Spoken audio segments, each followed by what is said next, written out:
Hi, everyone. Welcome to the training. We know it's noon exactly, so we're just going to give folks a couple more minutes to join, and then we'll get started.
All right, I see we've got a few more folks just trickling in, so just going to give it another minute or so, and then we will get started. Thanks for being here.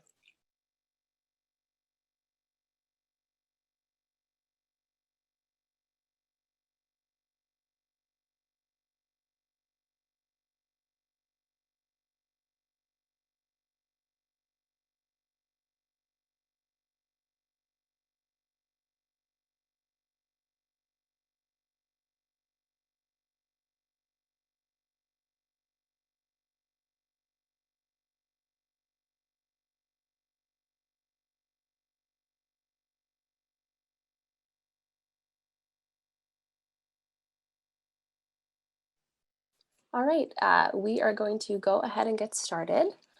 So welcome.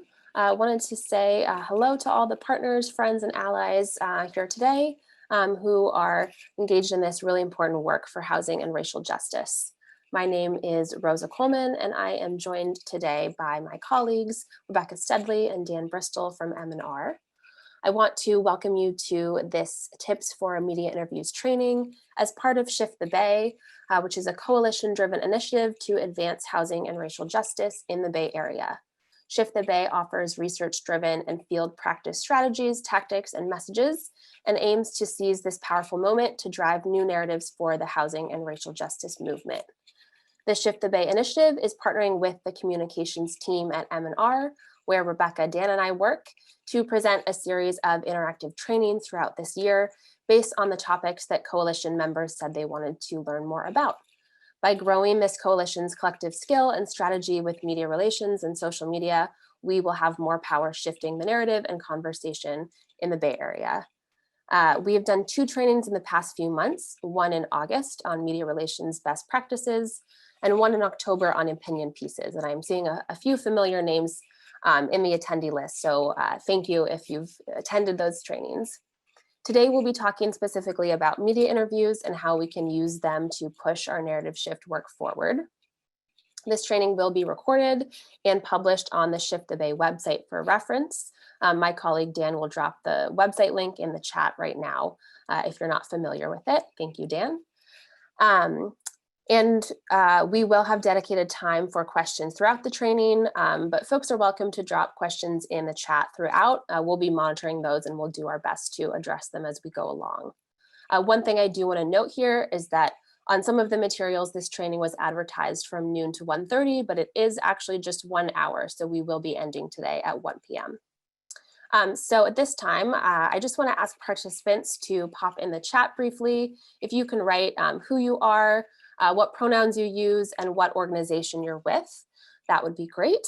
And then if you've got any questions about working with media or any kind of fears or anxieties that you have about working with media or you've heard from your colleagues that they have, we would love to hear those as well so that we can address them later on. So I will just give a few minutes for folks to go ahead and do that. And if you just joined, we're putting our names, pronouns, and organizations in the chat. And then any kind of questions you have about working with media or any fears or anxieties about working with media. Great. Thank you. Great to see everyone who's been able to join today. We've got a really great array of different groups here represented.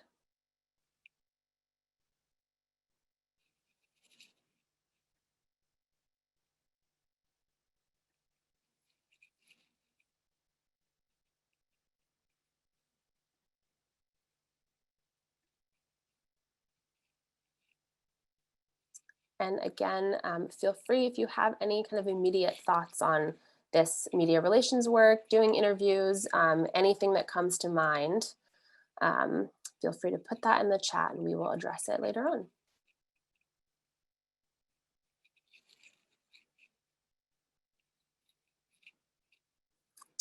Fantastic. Well, I think we'll probably get a few more introductions trickling in, but at this point, I will move to the next slide and just dive in to what we are trying to accomplish here with this work.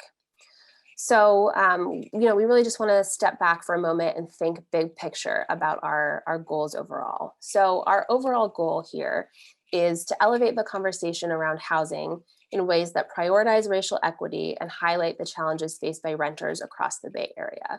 So speaking specifically about this, we're looking to shift the narrative in these specific ways, from housing scarcity to housing justice, from individual responsibility to structural change, from rugged individualism to a shared community that benefits all, from fear of loss through change to confronting the risks of the status quo, and from defeatism and reliance on luck to belief in change through collective action. The information on this slide is from the Shift the Bay Quick Reference Messaging Guide. And I wanted to shout that out because it's a really helpful resource and talks about the specifics of what to say when talking about housing justice, homelessness, gentrification, homeowners versus renters, and evictions and tenant protections. So Dan just dropped that in the chat. Thank you, Dan. I encourage everyone, if you haven't already, to read through this and bookmark it and use it as a reference tool. So I will head to the next slide to talk about, if we can get, thank you, Dan. If we can, we'll talk about how media interviews will help us accomplish the goals that I just went over.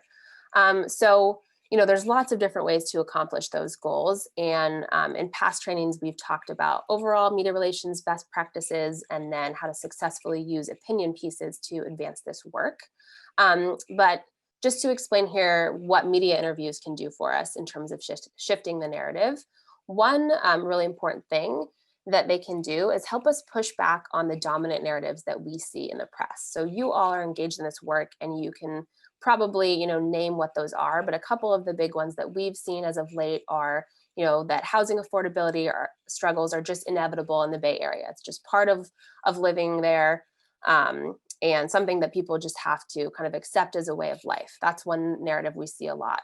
Another one is that housing affordability is really an individual responsibility. So, if you can't afford your rent, that's not my problem. Obviously, these are narratives that we don't want to see. We really want to move those. And media interviews give us the way to do that.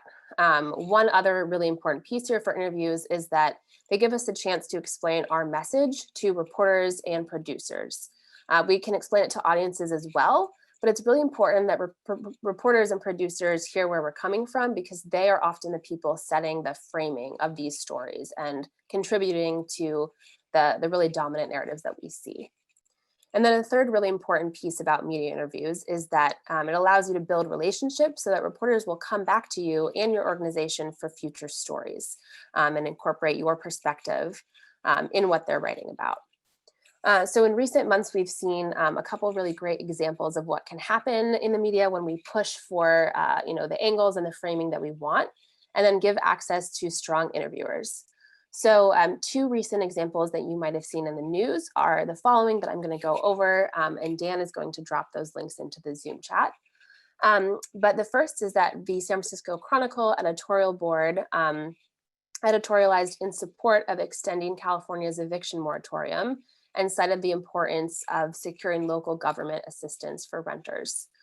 So the process kind of behind the scenes of what went on there is that we wrote a memo about this to the editorial board, asking them to take this position, and then asked if they wanted to connect with a local housing advocate. They said yes, and we arranged an interview with Tamiquia Moss from All Home California. That all happened very quickly within probably an hour or an hour and a half from when they said they were interested to when we were able to arrange that interview. They spoke with Tamiquia, and then they ended up editorializing a few days later. And then just a little bit after that, because they had spoken with Tamiquia, she had the opportunity to submit an op-ed to them. And she wrote a really powerful op-ed explaining the steps that local governments should take to protect their residents from eviction.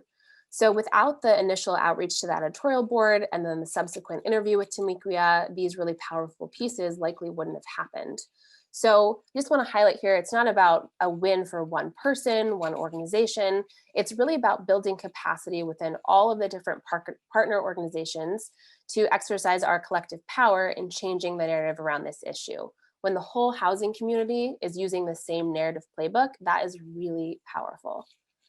So we do keep an eye on housing affordability stories and how they're framed through regular news monitoring. So we're able to see kind of how things tangibly shift when organizations play a main role in these conversations and when they do regular interviews with a variety of reporters and outlets. So really encourage folks here, if you're given the opportunity to engage with the media, that you take it. And then the rest of this training, we'll be talking about the specifics of doing that. So now I will turn it over to my colleague, Rebecca, to talk about best practices for engaging with reporters. Yeah, thank you, Rosa. So every reporter does things a little bit differently, and different media markets might operate differently. But from our collective experience at MNR, these are some of our best practices in engaging with reporters. So journalists are usually on deadline, so getting back to reporters in a timely manner is always really appreciated.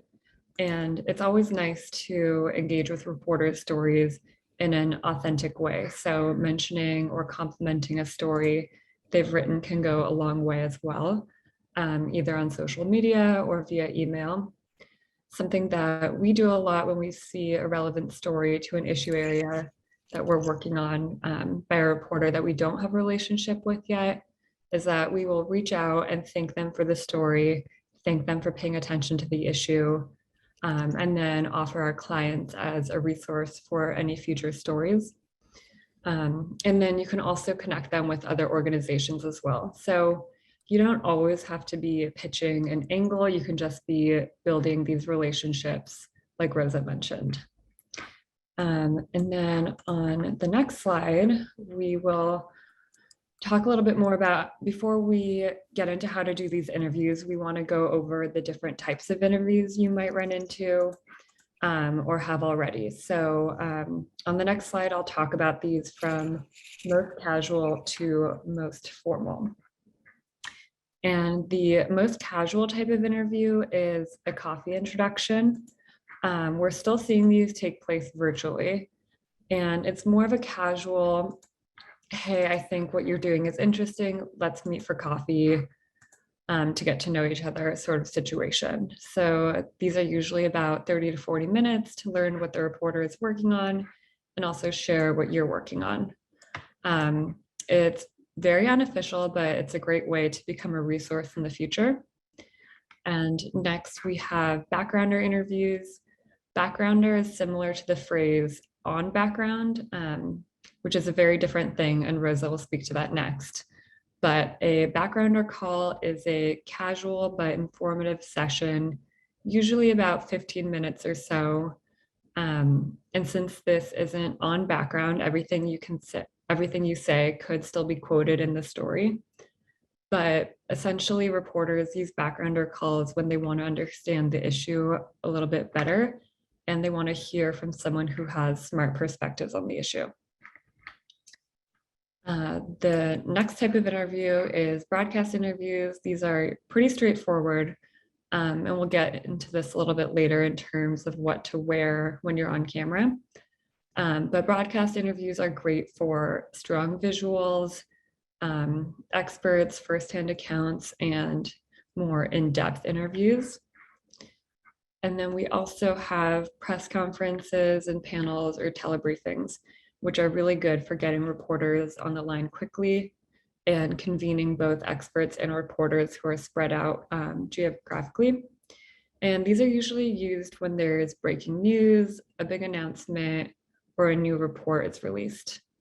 And now I'm going to hand it back to Rosa to explain more about being on background and being on or off the record.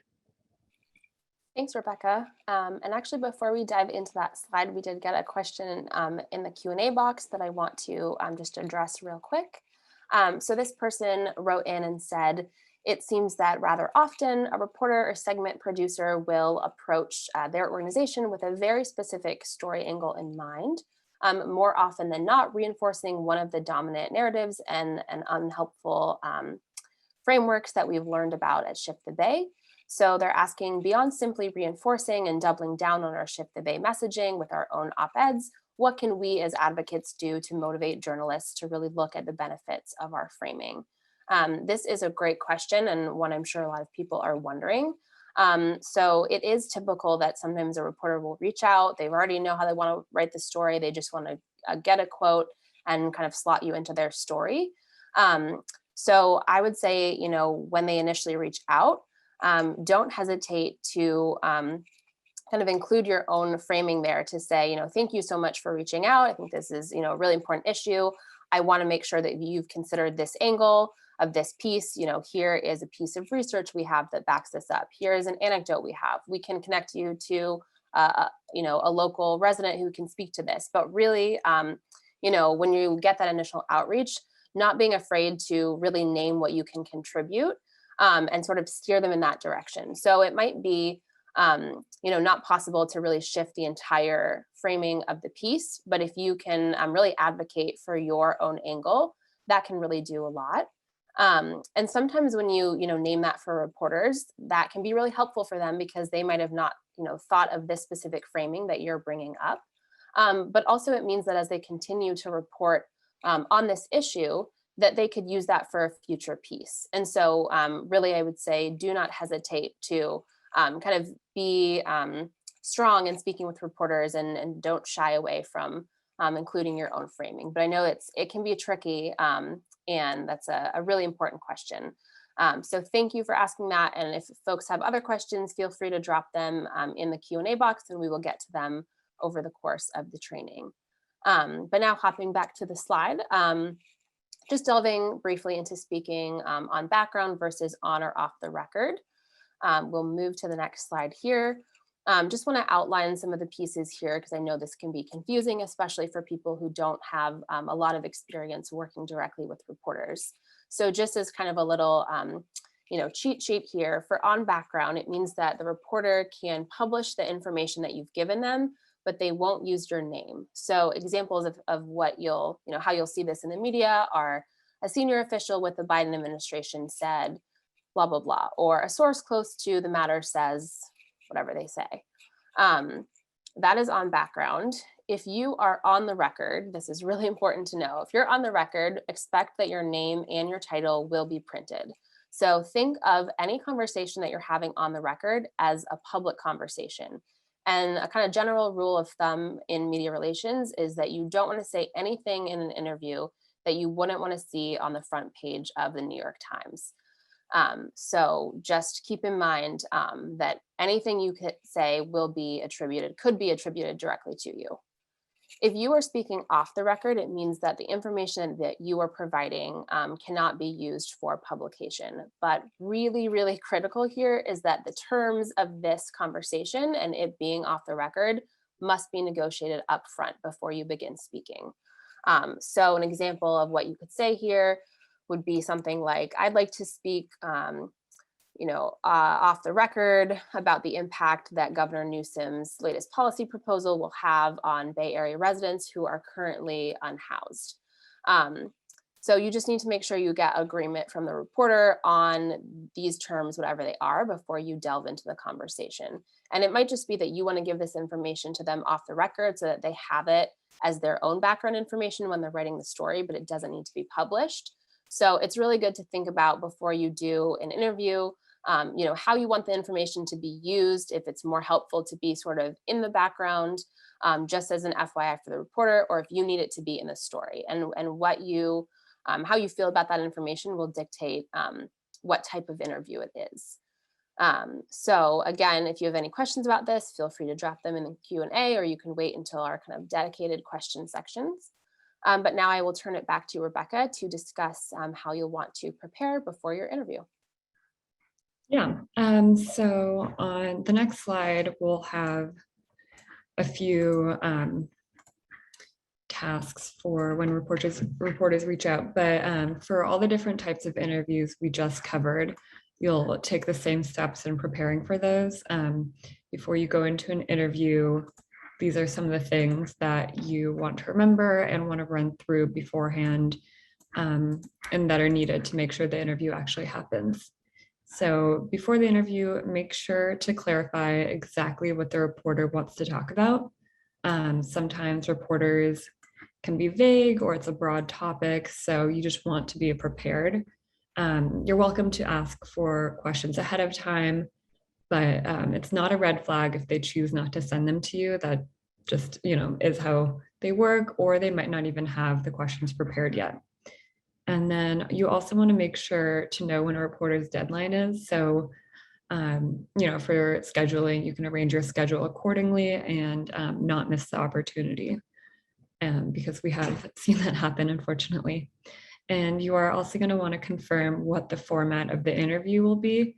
It could be over the phone, a live broadcast interview, Zoom interview, email interviews. If it is an email interview, they may ask a few questions via email that could be inserted into a story, or other times they might just ask for a statement and they will just take that statement and slot it into their story as well. If the call is over the phone or Zoom, make sure that all the logistics are in place and that you either have a conference line or a Zoom link, or you just know that you're calling each other directly. We've also seen podcast interviews where the person being interviewed is on a Zoom line with the interviewer, but they need to record their side of the conversation from their phone for any tech or sound issues that arise. So you just want to be prepared for that. The producer will let you know if there's something like that, but just know that it could happen. And then on the next slide, we will talk about the mental prep once the interview is confirmed. So there's a few things that you can do to feel comfortable and confident heading into an interview. It's a great idea to make yourself a little cheat sheet with 3 main points that the reporter absolutely needs to know. And just make sure you have examples that you can point to and break down so that the reporter can easily understand. This is especially important in radio, broadcast, or podcast interviews so that you have nice and succinct sound bites. And it's also helpful to have supporting evidence or research to support your main points as well. And personal stories are really, really great, so that you can show the real world impact of what you're talking about. And it's always nice to look through reporters' recent stories or tweets so you can get a sense of what it is that they're focused on and interested in, and what's been catching their eye, so you can kind of speak to that more. And you should also keep in mind what tough questions might be. And these aren't hostile questions that are, meant to be like gotcha questions, but they're more smart questions that just may be a little tricky. And so you should have an idea of what these might be and how you want to answer them if asked. And additionally, you should try to do a practice interview or a practice run through with a colleague or a friend. Again, this is especially important before a live interview, so you know how you want the words to come out. And then another great thing to practice is how to pivot those three main points, pivot to those three main points we were talking about.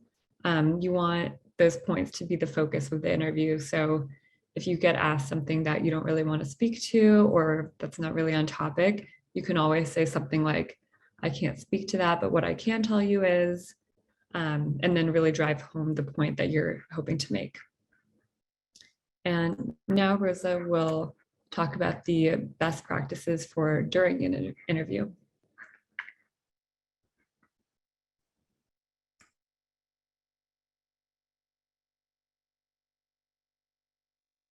Oh, sorry, I was on mute.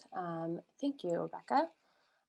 So in talking about do's and don'ts during an interview, if we can just head to the next slide. So the first really important piece is that you want to keep your answers really short and simple. So you want to make your point and then stop talking. And you know, if you keep talking, a reporter is not going to stop you. They want to know what you're going to say, so they will just let you keep talking. But remember that typically they can only use a short quote from you, so you don't want to bury your main point in a long answer. You really want to make the main point and then leave it there.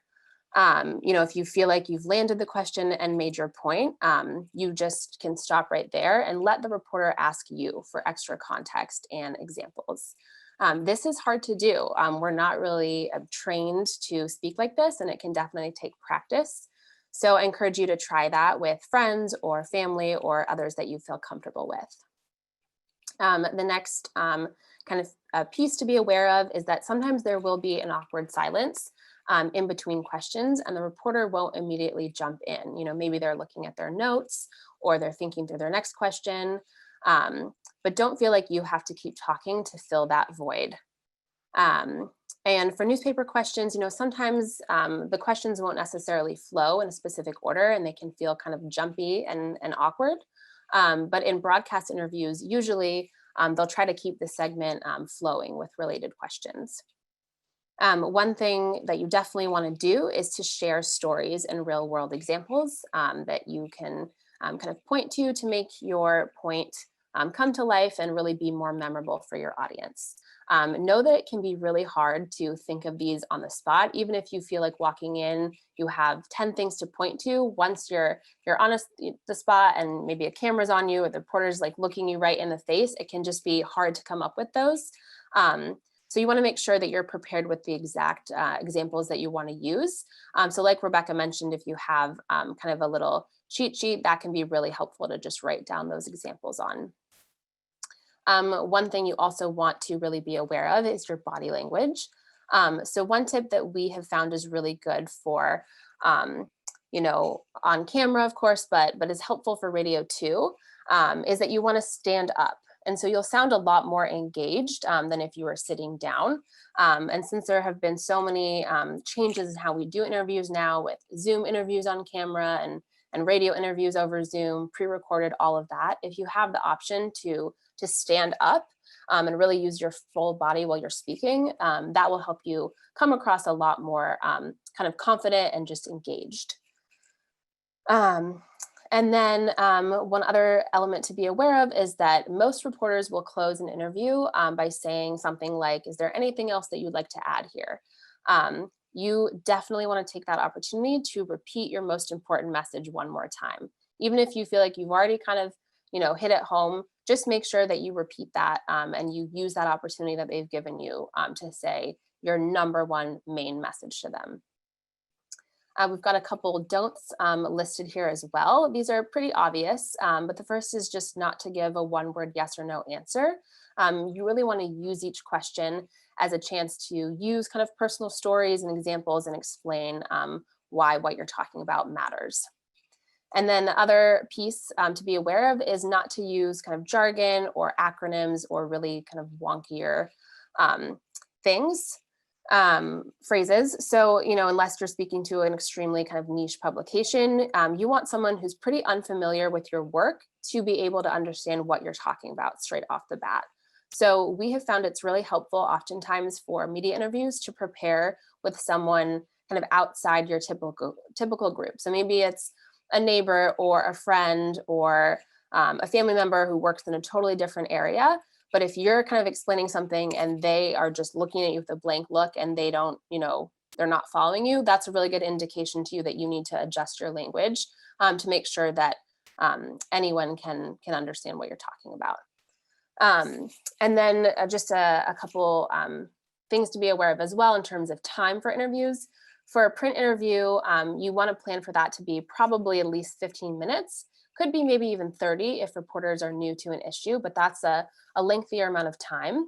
If you were doing a radio interview, those are often really short, sometimes around 5 minutes or maybe even less, depending on the show. If you're a featured guest on a show, maybe that's a lot longer, like 20 or 30 minutes. But regardless of the type of interview you're doing, you want to make sure to ask ahead of time the length of time that you should allot for the interview, not only for your own schedules, but just so you can plan out your talking points and know the flow of the interview. If you prepare for a 5-minute interview and it ends up being 20 minutes, that could be really stressful on the spot. So you just want to make sure that you have as much information as possible ahead of time. And now we'll go to the next slide to talk about dealing with tough questions. And this is really a topic that we talk a lot about in these trainings. So the first is, if you get a question that you just think is just a bad question, really unhelpful, you can just pivot by saying, actually what's relevant here is, and then go into your main point. If you don't know what the answer is, or you want to, avoid directly answering a question that's just, veering into an irrelevant area or just really not helpful to you at all, you again just want to pivot. And you can pick out, you can say, what I think is most important for people to know is fill in the blank. You definitely do not want to force an answer, and you don't want to make things up. So if you get a tough question and it's hyper specific or just something you haven't prepared for, you can always say something like, I'm not sure, let me get back to you with more info, or I'm not personally an expert on that, but I have some colleagues who are, let me get back to you. You can just find a way to kind of gracefully pivot without kind of making up information or just stumbling over your words for several minutes. One thing that we do want to point out is that you do want to avoid saying no comment. It's better to really be clear by what you mean. So again, saying something like, I'm not super familiar with this, but I can point to someone who is, or my background is in XYZ, but my colleague can speak to this. I'm happy to connect you. Just give as much information as you have. When you say something like no comment, it often comes across that you might be kind of hiding something or deliberately trying to prevent the reporter from knowing a piece of information, and it just kind of makes it seem a little shady. So we want to avoid doing that. And one piece that we'll talk about that's pretty rare, but we do want to mention is, if you are interviewing with someone who is really kind of hostile or just making you feel uncomfortable, it's really okay to end the interview. Trust yourself, trust your own instincts. You can always say something like, I think I've shared the information that I needed to here. Thank you so much for your time, and I think I'm, going to end the interview here.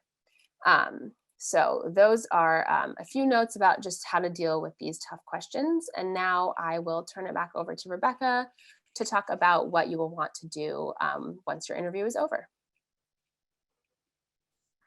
Yeah, so after your interview, we just want to bring in back some of the points that we brought up earlier in building relationships with reporters. So after the interview is a really great time to, sorry, lost the window, continue building the relationship. So you can ask when they expect the final story to be live. So you can keep an eye out for that so that you and your organization can share it out on social media and with your network. And that will just help build this relationship with this reporter, especially if you tag them. We will be putting in the chat now a link to a blog post that M&R published on how to amplify coverage that you've gotten. So you can reference that later. But following reporters on Twitter is a really great way to stay in touch and see what it is that they're interested in. Sometimes reporters will even put out an ask to their followers, to their network of, they are hoping to get in touch with someone about a particular story or a particular issue. So it's just a really great way to just, be in tune with a reporter's beat. And additionally, you can email them after the interview with any links or materials that you may have referenced in conversation with them. And you can also offer to connect them to other voices. You can also thank the reporter for paying attention to an issue that matters, but you want to make sure you're not thanking them for including you in a story, because that just may come across as them doing a favor for you. And we, don't really want that. They're just doing their job. But it is nice for them to get some positive feedback in general about their reporting. And on an ongoing basis, you can always share any bigger updates you have on what you're working on, whether that's new research or a new win. Reporters like to, be abreast of what's new. And now we'll go over some examples of strong media interviews. On the next slide. Yes, thank you, Rebecca. And actually, we did get another question in the chat that I do want to just address quickly. So this question is about meeting reporter deadlines. And so this person said, we try to meet reporter deadlines, but often they want to speak with a tenant at the last minute. This tenant may be at work or need convincing, not always successfully, to speak out when they have been threatened with eviction. How do we manage these requests? So thank you for your question. This is really important, and I'm glad we're addressing it here. I would say for fulfilling reporter requests to speak with tenants, this is something that we've run into challenges with as well, because I think a lot of tenants are rightfully a little hesitant to engage with reporters. So I would say first for this, if your organization has worked with tenants who are willing to speak with media and have done that in the past, one thing that you can do is come up with, a pre-approved, by the tenant, a couple of quotes, on their experience or on an issue that's, relevant right now, whether it's a piece of legislation that would impact them or something like that. You can anticipate ahead of time that there may be some reporter requests and work with the tenant one-on-one to get those items approved so that you could send them over if you get a really kind of last minute request. So that's one piece of it there. I would say, if you're not able to connect the reporter with the tenant for whatever reason, the next best thing might be to connect them with someone who, works directly with tenants. And even if they can't speak to their experience directly, they can speak to the experience of people that they've worked with, and they still have some amount of kind of knowledge and authority on the issue. So that would be kind of a second option. But one thing I do want to mention here is that, no story or no reporter interaction is worth making someone that you're working with feel uncomfortable. So reporters, sometimes they'll reach out and they'll be kind of panicky because they're on deadline and they've got to get their story and they really want to quote, and can you do it in the next hour? And it'll just, feel really overwhelming for you. But ultimately, it's their responsibility to get their story. And so while we would love to, always have a quote in there and always be engaging, sometimes it's just not possible. And that's okay. And we just never want to put, the comfort or discomfort of someone that we're working with above the needs of the reporter. So I just wanted to highlight that there, because that's something that we've definitely run into with this issue. It's a sensitive topic, and we'll actually talk a little bit more about it in this segment. So thank you for your question, and we will delve into now a couple examples of strong media interviews. We sent along 2 short examples of strong media interviews via an email from Alina before this training. Hopefully you had a chance to listen to those, but if not, no worries, because we're going to walk you through them now.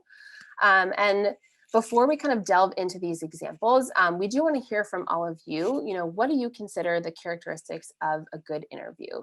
Maybe this is one that you are listening to, one that you're participating in, one that you have, watched a colleague participate in. But if we can just take just a minute or two to write in the Zoom chat, if you just want to throw in your thoughts there about what you see as a characteristic of a strong interview.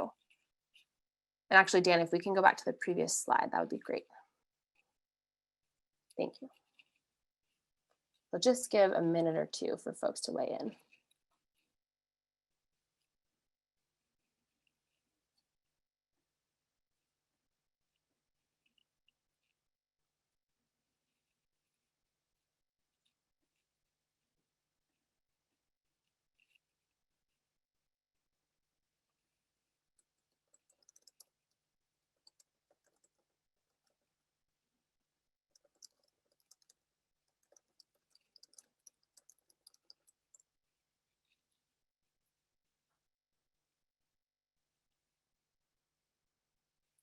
These are great. Thank you all.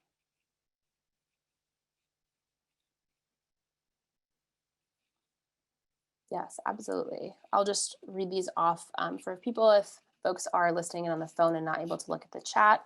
We've got some answers that say conversational and concise, gets points across and pivots well, accessible and understandable to a broad audience, able to get the main talking points across briefly and emphatically, has engaging stories about individuals or shares personal stories, logical data for a matter of the heart, compelling stories, got compelling, credible, not overly aggressive.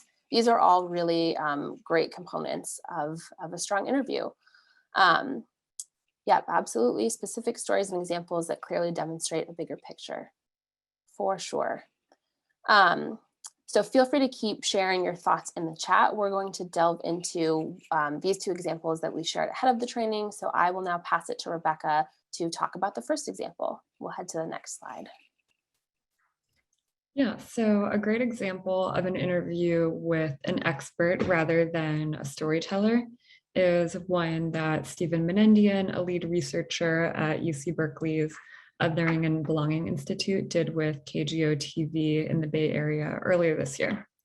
So like we mentioned earlier about bringing interviews back to your main points, Stephen hits his main point at the top of the interview, and he just continues to guide the viewers through his research with language that is accessible instead of very policy heavy, wonky language, which is really important for TV. And like Rosa mentioned earlier, as a what to do during an interview, his answers are concise, which is great for broadcast as well, to get those good sound bites.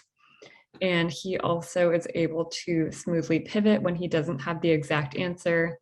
And he wraps up his answers with powerful factual statements. He also explains the significance of the research and has talking points for questions that he knows will likely get asked about his research. And we'll talk about this more in detail later in the training on what to wear for video interviews, but notice that he's not wearing patterns or all black or all green.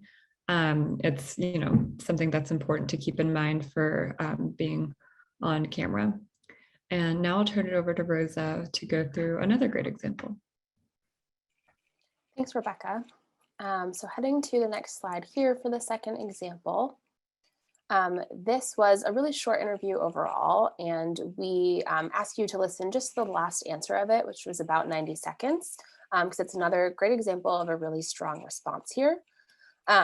So for the last question of this interview with Cynthia Harrison, which is about her son and his experiences with mental health struggles, the reporter asked about having people who are equipped to deal with mental health crises respond to those events instead of traditional law enforcement. And he asked Cynthia, how do you envision your son's experience would be different? So right off the bat, Cynthia said, what I want you to visualize is, and then she gave a really detailed description of what she envisions for a mental health crisis response. So she really hooked the audience right off the bat by asking them to visualize with her. She then clearly explained the opposing position, the response by law enforcement, which really quickly blunted any kind of counter argument that someone would have had for her. She continued to engage the audience by asking them to envision the difference between two crisis response scenarios. She was kind of always pulling them in and keeping them engaged, which is really important, especially on radio where you don't have any visual cues to do that. And then she had a really really powerful final line, which was individuals who are experiencing a behavioral health crisis need to be met with help and not handcuffs. So that is, she has her soundbite. Likely she prepared that ahead of time and knew that she wanted to end with that. So this, is another example of a strong interview. And one note I want to make about it is that if you listen to this, you'll, see that Cynthia sounds very calm and well-spoken and really like a veteran interviewee. But because our team has worked with Cynthia in the past, we know that this wasn't always the case. And previously, Cynthia had actually been pretty nervous about speaking with reporters about her son's experience. And the reason that she felt comfortable doing this particular interview was because a different reporter at a different outlet built a really trusting relationship with her earlier on and allowed her to gain experience giving interviews. So I say all this to make the point that, being strong at interviews is really a learned practice. So if you get the chance to work with a reporter that you really trust, take advantage of that. Ask them for guidance, whether it's about nerves that you might have, about hitting your main points, about any kind of extra tips that they might have for you. And then just kind of linking back to the question that we just answered before this section, I know that a lot of the people listening to this training work with tenants and residents who are really hesitant to share their stories of housing struggles for very valid reasons. So if you are in the position of setting up interviews for these folks with reporters you trust, you can let the reporter know that ahead of time and really work with them to make it a positive experience for the interviewee, which will make them, more willing to want to engage with more reporters later on. So we will head to the next slide here. Now that we have told you all about all these different tips for doing interviews, what to do, what not to do, how to prep, we also want to make the point that just because you get a media request does not mean that you have to take it. So when you get a media request, the first thing that you want to do is evaluate that request along with your time and the priorities of your organization. So there's a few different reasons that you might want to decline an interview. Maybe a reporter calls you super out of the blue and you are busy or you are driving or it's a complicated question and you want to have notes in front of you, whatever it is. If this happens, but you still want to speak with them, confirm their deadline, ask when they need to speak with you by, and then just try to reschedule for a later date. And lots of times reporters will be really amenable to that because they just want to get you on the phone and now you've given them something concrete, I'll talk to you tonight or tomorrow, and they know that they will be getting that information from you. One, reason that you might want to decline the interview overall is if you, distrust the reporter or the outlet. Maybe they're a far right outlet or just a reporter that seems to have kind of ill intentions for interviewing you. It's totally fine to decline that. And maybe you're just too busy. There is a lot going on. You're juggling a lot of priorities. And like the question that we answered earlier about meeting a reporter's deadline, in speaking to a tenant, you're just not always going to be able to meet a reporter or producer's deadline. And sometimes that feels really hard because you get a media opportunity and you want to really make the most of it. And sometimes life just gets in the way and that's not always possible. And that's okay. But to keep the relationship, with the reporter in this particular situation, you want to think through if there's someone else at your organization or maybe a partner organization that you can point the reporter to. This isn't going to dissuade them from contacting you in the future because they will remember you as someone who was helpful. So that's one piece to keep in mind. So head to the next slide. And I just want to leave some time for questions. I know we've thrown a lot of information at you. We've got about 10 minutes left in the training, a few more pieces to go over. But I just want to pause here and see if we have gotten any other questions. And if not, we will keep moving along. And I actually do want to highlight what Alina just mentioned in the chat for anyone listening in over the phone, that one of her favorite parts of the Narrative Community Slack is that we are all connected with a bunch of different partners and allies who are all doing this work on embedding narrative strategy. So if someone's too busy to handle a certain media request, you can always hop on the Slack channel and ask if someone else is available and interested, and we can just kind of share the media interest among the coalition.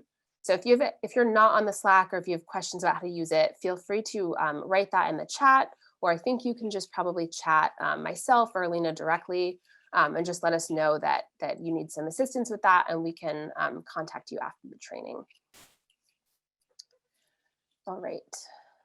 I'm not seeing any questions come in now, so we will continue on with the rest of the presentation and head to the next slide, which is about nerves and being nervous and how to deal with that. So we'll head to the next slide. The first thing I just want to say is that it is totally normal to be nervous before interviews. And there luckily are a couple different tactics that you can take to try to just calm your nerves a little bit. So the first thing, and I think Rebecca mentioned this earlier on in the training, is that you want to write down your main points and the examples that you want to use. And you can have them in front of you if you're doing a phone interview, even if you're kind of on Zoom, if you can have them positioned off camera. Oftentimes people won't even look at their notes once they get started, but the fact that they have them there and they've written them out and they know they could look at them if they need to means everything. So I would encourage you to use that strategy. And even on TV interviews, though maybe it seems like that's not even possible, you'll see if you look at enough kind of broadcast interviews, or you see a shot a certain way, you can see a lot of times people will have a notebook or papers in front of them with the points that they want to make. So, I would say bring the materials that you want to reference to any interview, and you may not even need to look at them, but having them will be really helpful. One way that you can really kind of handle nerves before time is just a lot of practice. So the slide says practice taking off and landing the plane, which just really means kind of starting and landing your point. So know the first few words, the first sentence that you want to say about a topic, and kind of how you'll enter that conversation. And then think of maybe your last sentence and how you want to close on that. So in the example that we just talked about with Cynthia, I think it's pretty clear she probably prepared ahead of time and knew that she wanted to close with that line that she came up with. Another thing is that you just want to take deep breaths before the interview, during the interview. If you feel like you're starting to speak and you can hear your voice stuttering, or you're feeling a lot of nerves and kind of tension in your body, just take a brief break, take a deep breath, and kind of reset your body, and that can help a lot too. So that's our advice on dealing with nerves. And then I will pass it to Rebecca for the next slide about what to wear during a video interview. Yeah, so on the next slide, we'll talk about what to wear. One question that we get a lot is, what do I wear for a broadcast interview? And these are things that you may already know or notice when you're watching TV. But some helpful things to keep in mind are all black and all white are high contrast colors, and they don't usually come off the best on camera. And another color to avoid wearing is all green, especially if they're using a green screen. Small patterns can also get a little fuzzy, so it's best to avoid those as well. And jewelry also will sometimes make a noise. If you're talking with your hands, it'll clink. So it's best to avoid those as well.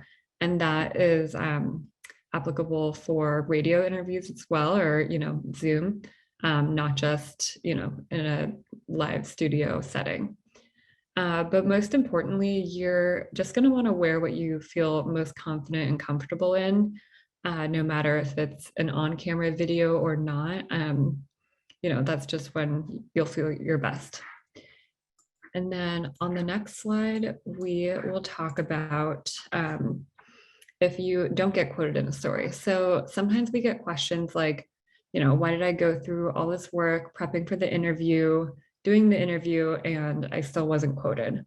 And unfortunately, that does happen relatively frequently. Sometimes a reporter is just gathering background or word space is just limited. And editors can also remove parts of stories without consulting reporters. But either way, it's still a great relationship builder, and this will just really help the reporter with future stories as well. So, it wasn't all for nothing. And so we're just about at the end of our training, but I'll pass it back to Rosa to hit one more point. Thanks, Rebecca. And I just saw that we got a question in the chat box about what is good to wear for interviews. And so I would say, solid colors are great to wear. But the most important, as long as you're adhering to the guidelines that Rebecca just laid out, of nothing clinking or green or any of that, is really just to make sure that what you're wearing is comfortable and professional and appropriate to the setting that you're in. So, if you, for whatever reason, are doing a press conference outside and maybe it's at a farm or an industrial site or something, just be aware of that. Maybe that's not a setting where you would wear, a full suit or heels or whatever it is. So, you know, just I would say be aware of kind of the setting of your interview and who else will be there and what the kind of overall um, media presence is. If you're in a press conference, maybe that will be more formal. If it's just you, that might be a little bit less formal. And if it makes you feel better, I would say bring a change of clothes with you so that you can be prepared for whatever the circumstance is. But the number one thing I think is just to make sure that you're comfortable, because if you are wearing something that you're not comfortable in and you're fidgeting around or adjusting it, that's going to be distracting for whoever's interviewing with you. So good question. And now we'll move on to just the last piece here. I know we've got just a few minutes and we have thrown a lot of information at you in the last hour. But if you remember just 3 things from this training, we want them to be these 3. So number 1 is that preparing for an interview, write down your main points and examples, have that information on hand. 2, be brief with your answers. Once you've made your main point, stop talking, let the reporter ask you the follow-up questions. And then 3 is just take some deep breaths. So that concludes our training today. We'll got a question slide next in case folks do have some questions. I know actually we did get one question before the event that I did want to address. So I will answer that now. And if you have any questions, now's your time to put those in the chat. But the question that we got before the training was on best practices regarding interviews with media outlets in languages other than English. And this person said that their organization wants to reach more BIPOC communities, but doesn't have enough experts on staff who speak different languages, and wanted to know how they should navigate this. So what we would say to that is that you want to start by asking whether your organization might have partners who are kind of better able to represent your movement in these spaces. It is perfectly okay to say that you are not the right kind of person or organization to speak on a topic or with a particular audience, especially if you can use that as an opportunity to lift up allies who might not otherwise get that same platform. If that's not possible, and building internal kind of cultural competency or language skills capacity is just not feasible in the short term, then using interpreters could be a next option if you have that resource available. But we do have a couple cautions around that. One is just that would be a missed opportunity to really advance diversity, equity, and inclusion goals, and hand the microphone to a BIPOC-led organization. And the second piece is that when you're using an interpreter, the content might be less impactful because it has to go through a couple different language transitions. And in an ideal world, the person doing the interview in any language should be a content expert, because you want them to feel really comfortable and confident answering a wide range of questions about the topic. So that was one question that we got. I see we've got another one in the chat, or actually just about using the Slack channel. Yes, so we've run into this as well. Is that there's a lot of reporters who are really eager to get quotes from people with lived experiences, from tenants and renters who can speak to the impact that policies are having directly on their lives. And we know it can be really tricky to fulfill those requests.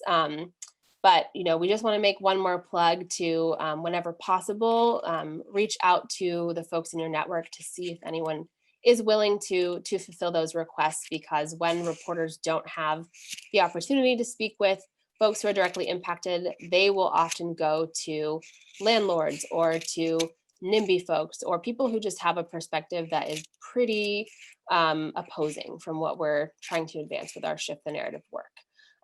So thank you for highlighting that in the chat. I know it is 1 o'clock now, so we will stick to our promise of ending on time. But I want to say thank you to everyone for engaging in this training with us. And I believe our contact information is in the email that Alina sent out. So if you have any questions, you can feel free to contact us there. But thank you very much.